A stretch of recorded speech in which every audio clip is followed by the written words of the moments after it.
भाई, इनका गंगा जल से पैर धो दो, सर धो दो इनका। नाम क्या है इनका? पूरा बताइए ना। पुष्पेंद्र सिंह। तो ये तो शूद्र नहीं है ना। अगर शूद्र हो क्या तुम? मुझे बुरा लगता है। अगर तुम जैसे चैनल को नहीं बुरा लगता है तो मैं उसके लिए कुछ नहीं कर सकता, क्योंकि फिर वो चैनल बिका हुआ है। आप पढ़ दो चौपाई। ढोल गवार शूद्र पस नारी सकल ताड़ना के अधिकारी। तो हम क्या हैं? अच्छा हमें बता दो हम क्या हैं? हम क्या हैं? शूद्र हैं कि नहीं है? मैं आपसे कह रहा हूँ, धार्मिक ग्रंथ के खिलाफ कोई नहीं है, ना मैं खिलाफ हूँ।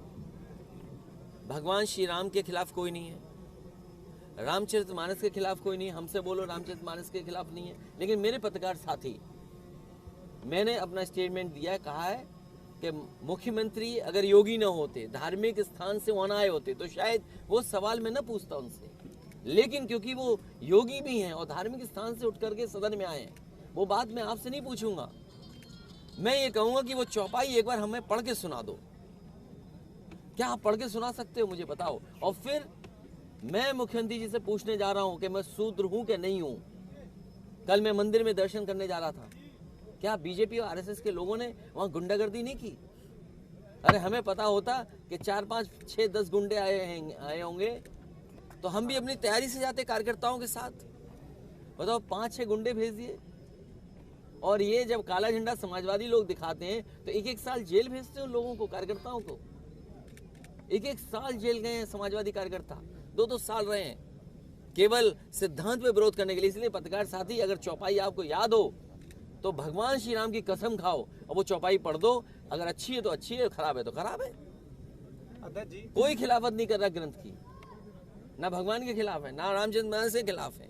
लेकिन ये बीजेपी वाले ये बताएं उनके नेता क्या क्या कहते हैं। आप चौपाई पढ़िए ना, आप पढ़ दो। मैं नहीं, अगर याद है तो पढ़ दो आप। और उसके बाद मैंने मुख्यमंत्री से कहा कि मुख्यमंत्री से मैं सदन में पूछूंगा कि मैं शूद्र हूं कि नहीं हूं। आप पढ़ दो चौपाई। ढोल गवार शूद्र पस नारी सकल ताड़ना के अधिकारी। तो हम क्या हैं? अच्छा हमें बता दो हम क्या हैं? हम क्या हैं? शूद्र हैं कि नहीं है? नहीं, शूद्र कहाँ से हुए? मुझे नहीं पता। अब ये बड़े ज्ञानी पत्रकार हो भाई। ए भाई, इनका गंगा जल से पैर धो दो, सर धो दो इनका। अरे पत्रकार साथी, हर चीज में तुम ऐसा खेल खेलोगे। किस अखबार के हो?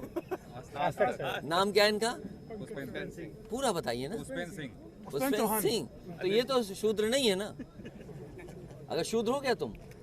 कह दो तुम शूद्र हो, कह दो तुम शूद्र हो। तुम जाओ, तुम हम चैलेंज करते हैं इस बात के लिए। इसीलिए ना समझ मत दो आज के जमाने में, धोखा मत दो। एक नौकरी के लिए तुम समाज में इस तरह की चीजें मत उठाओ। एक नौकरी के लिए कुछ वेतन मिल गया है, जिंदगी चल रही है बस। अध्यक्ष जी, मैं यही सवाल तुम्हारे मुख्यमंत्री से पूछने जा रहा हूँ। और तुम्हें अगर नहीं बुरा लग रहा है, मुझे बुरा लगता है। अगर तुम जैसे चैनल को नहीं बुरा लगता है तो मैं उसके लिए कुछ नहीं कर सकता, क्योंकि फिर वो चैनल बिका हुआ है। अगर नहीं बुरा लग रहा है, मुझे बुरा लगता है।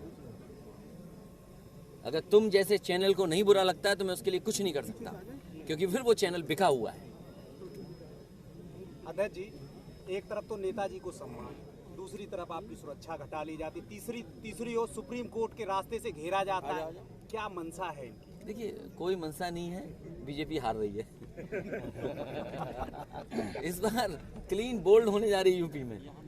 क्लीन बोल्ड देख लेना आप, क्योंकि जनता इंतजार कर रही है। इनका 22 खत्म नहीं हुआ, बीजेपी का 22 नहीं खत्म हुआ, क्योंकि बीजेपी ये मानती है 22 हुआ नहीं तो किसान की आय दोगुनी करनी पड़ेगी, करोड़ नौकरी देनी पड़ेगी। बीजेपी बोलोगा 22 खत्म ही नहीं होगा 24 तक। महंगाई चरम सीमा पर, बेरोजगारी चरम सीमा पर, न्याय की कोई उम्मीद नहीं कर सकता, अन्याय होगा। धार्मिक इन चीजों में उलझाना फंसाना। अरे आपको याद होगा, बीजेपी एक नेता ने कहा कि सीता माँ टेस्ट ट्यूब बेबी से पैदा हुई है, कुछ याद इस तरह का स्टेटमेंट दिया था। याद है कि नहीं याद है? उनके सहयोगी बताओ भगवान राम के लिए क्या कहते हैं? भगवान राम के लिए क्या कहते हैं? और उनके एक साथी न जाने क्या और कुछ कहते हैं। इसलिए मैं उन बातों में नहीं उलझना चाहता हूं। अब इन्वेस्टमेंट मीट कर रहे हैं, बताइए।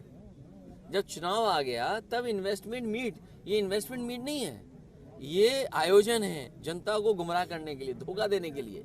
अरे भाई, तुमने 6 साल में कुछ नहीं किया। आप बताओ कि 6 साल में आपने जमीन पे क्या उतारा है? पहले इन्वेस्टमेंट मीट हुई, यही उद्योगपति आए थे जो अब आएंगे।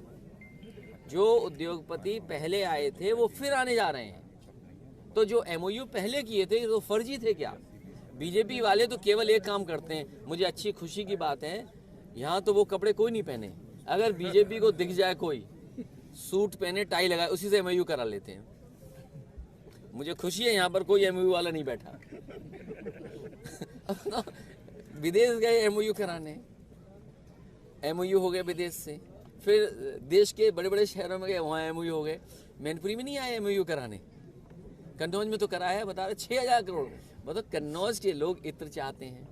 कन्नौज के शहर में, हालांकि वो बात कन्नौज में कहूँगा तो ज़्यादा असर रखेगी।